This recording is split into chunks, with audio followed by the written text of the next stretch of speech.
Hello friends, இன்றைக்கி என்ன நம்ம பார்க்க போகிறோம் அப்படின்னா ஒரு சூப்பரான சுவையான பிரியாணி தான் பார்க்க போகிறோம். அதுவும் பாய் வீட்டு ஸ்டைலில் பிரியாணி செய்ய போகிறோம். ரொம்ப டேஸ்ட்டாக இருக்கும். ட்ரை பண்ணி பாருங்கள். ஒரு குக்கர் வச்சுட்டு குக்கரில் வந்துட்டு ஒரு 4-5 ஸ்பூன் எண்ணெய் ஊற்றிக்குங்க. எண்ணெய் ஊற்றிட்டு அதுக்கப்புறம் பார்த்திங்கன்னா உதயகிருஷ்ணா எண்ணெய் அது ஒரு 4 ஸ்பூன் விட்டுருக்கங்களேன். நான் ஒரு குத்து மதிப்பாக அப்படியே ஊற்றிடுவேன். எனக்கு ஒரு அளவு தெரியும், அதனால் அப்படியே குத்து மதிப்பாக அப்படியே ஊற்றிடுவேன். ரெண்டும் நல்லா ஊற்றிட்டு நல்லா காய வைக்கணும்.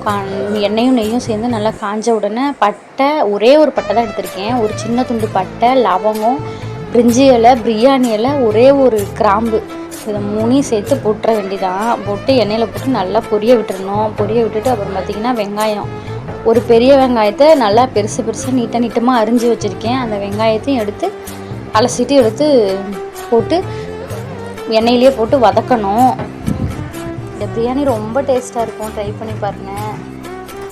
வெங்காயம் எல்லாத்தையுமே ஒரு வெங்காயத்தை அப்படியே ஃபுல்லாக போட்டுருங்க. போட்டு நல்லா எண்ணெயிலேயே வதக்குங்க. நம்ம போட்ட வெங்காயம் வந்து நல்லா கோல்டன் கலரில் நல்லா நிறம் மாதிரி வரணும். நிறம் மாதிரி வந்தால் மட்டும்தான் அந்த பிரியாணி, அந்த பாய் வீட்டு பிரியாணி கலரே கொடுக்கும். நல்லா எண்ணெயில் நெய்யில் நல்லா வதக்கிட்டே இருங்க. இந்த வெங்காயம் வந்து நல்லா கோல்டன் ப்ரௌன் கலரில் வரணும். ரொம்பவும் கருக விட்டுறக்கூடாது. ஓரளவுக்கு கரெக்டாக எடுக்கணும். இந்த கலரில் எடுக்கணும். இந்த கலரில் இருந்தால் தான் அந்த பாய் வீட்டு பிரியாணி சுவையும் நமக்கு கிடைக்கும், கலரும் நமக்கு கிடைக்கும். ஸோ ட்ரை பண்ணி பாருங்கள். வெங்காயம் நல்லா இந்த இடத்துக்கு இந்த கலரில் வணங்கின உடனே ஒரு 2-3 ஸ்பூன் இஞ்சி பூண்டு பேஸ்ட் போட்டுக்கோங்க. நான் செய்கிறது வந்து 1/2 கிலோ பிரியாணி செய்ய போகிறேன். அதனால் எனக்கு தகுந்த மாதிரி நான் செய்கிறேன்.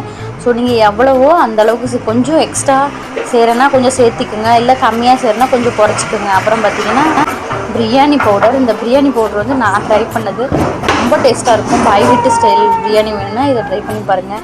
இதில் வந்து 2 பட்டை, ஏலக்காய், 3 ஏலக்காய், 2 கிராம்பு, 1 ஸ்பூன் சோம்பு, ஒரு 1/2 ஸ்பூன் கசகசா, இது 3 போட்டு மிக்ஸியில் பவுடர் பண்ணிக்கிட்டேன். பவுடர் பண்ணி அதை அரைச்சி எண்ணெயோடு சேர்த்து வதக்கிடணும். அப்புறம் பார்த்திங்கன்னா ஒரே ஒரு பழுத்த தக்காளி பழம் போட்டேன். ஸோ தக்காளி அதிகமாக போட்டால் தக்காளி சோறு டேஸ்ட்டு வந்துடும். அதனால் ஒரே ஒரு தக்காளி தான் போட்டிருக்கேன். நல்லா வதங்கணுன்னா அப்புறம் பார்த்திங்கன்னா கரம் மசாலா 1 ஸ்பூன் மட்டும் போட்டுக்கோங்க. போட்டுக்கிட்டு அதுக்கப்புறம் மிளகாத்தூள் 1 ஸ்பூன் போட்டுக்கணும். மிளகாத்தூள் 1 ஸ்பூன் போட்டுக்கிட்டு நல்லா கிளறி விடணும். மிளகாத்தூள் 1 ஸ்பூன், அப்புறம் பார்த்திங்கன்னா மல்லித்தூள் 1 ஸ்பூன் போட்டுக்கோங்க. இது ரெண்டுமே ஒரு ஸ்பூன் கண்டிப்பாக போட்டுக்கோங்க. இல்லை நான் மிளகாத்தூள் கம்மியாக தான் சேர்த்துக்கணும், காரம் சாப்பிட மாட்டோம் அப்படின்னாலும் கம்மியாக சேர்த்துக்கோங்க. அதெல்லாம் ஒன்றும் பிரச்சனை இல்லை. 2யும் போட்டு நல்லா வதக்கிட்டே இருக்கணும் எண்ணெயிலேயே. அப்புறம் பார்த்திங்கன்னா மல்லித்தலை, புதினா தலை 2மே ஒவ்வொரு கைப்பிடி எடுத்து போட்டுக்கோங்க. என்கிட்ட வந்து ஃப்ரெஷ்ஷாக இல்லை. எங்கள் ஊரில் புதன்கிழமை தான் சந்தை. ஸோ சந்தையில் வாங்கினது தான் இது. ஃப்ரெஷ்ஷாக இல்லை, கொஞ்சம் வாடின மாதிரி தான் இருக்குது. பரவாயில்லன்னு சேர்த்தாச்சு. போட்டு எண்ணெயிலேயே நல்லா வதக்குங்க. அந்த எண்ணெய் வந்து பிரிஞ்சு மேலே வரணும், அந்த மாதிரி வதக்குங்க. அப்புறம் பார்த்திங்கன்னா 1/2 கிலோ மட்டனை வந்து நான் தண்ணியில் கழுவி எடுத்து வச்சுருக்கேன்.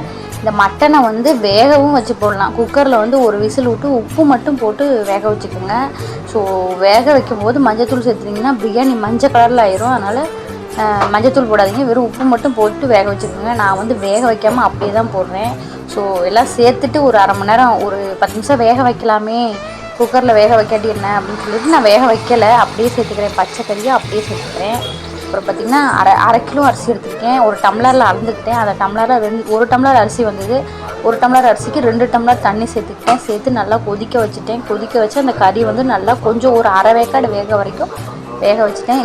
அப்புறம் பார்த்திங்கன்னா இந்த அரிசியை வந்து ஒரு 10 மினிட்ஸுக்கு முன்னாடி நல்லா கழுவி ஊற வச்சுருக்கேன். ஒரு 10 நிமிஷம் ஊறிச்சினா தான் நல்லா சாஃப்டாக இருக்கும் சாப்பாடு. இது வந்து ஜீரக சம்பா அரிசி. இது ரொம்ப டேஸ்ட்டாக இருக்கும் பிரியாணி செஞ்சால். ஜீரக சம்பா அரிசியில் அரிசி எடுத்து ஊற வச்சுருக்கேன். அப்புறம் பார்த்திங்கன்னா அரிசி சேர்த்தாச்சு. சேர்த்துட்டு ஒரு கொதிக்க வச்சு ஒரு நல்லா கொதி வரணும். கொதி வரும்போது பார்த்திங்கன்னா இந்த ஸ்டேஜில் நீங்கள் உப்பு, காரம் இதெல்லாம் கரெக்டாக இருக்கா அப்படின்னு சொல்லி பார்த்துக்கோங்க.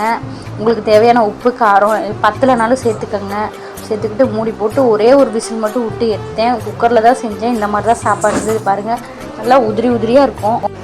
ரொம்ப டேஸ்ட்டாக இருக்கும் பிரியாணி. அதுவும் பாய் வீட்டு பிரியாணி ஸ்டைலில் இருக்கும்.